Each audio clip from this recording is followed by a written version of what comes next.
Hey everyone, Chase at IPORT. Today I wanted to talk about the installation process of the IPORT RFID top plate for the RFD40 RFID gun. The first step to installing the top plate is to remove the factory installed RFD40 top plate. Simply pulls right off of the RFID gun. Next you're going to take the IPORT RFID cover plate, place that on top of the RFD40 and grab the 4 provided screws to install in the 4 anchor points. Use a number 2 Phillips screwdriver to install the screws.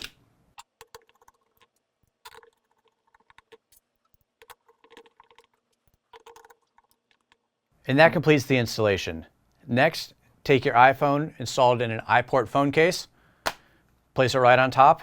It is magnetically attached, so you don't have to worry about it flying around, but when you're done and you need to charge your iPhone, easily remove it off of the RFID reader, place the iPhone back in an IPORT Charging Dock, and you're all set. If you have any more questions or need any more support, make sure to visit us at iport.io.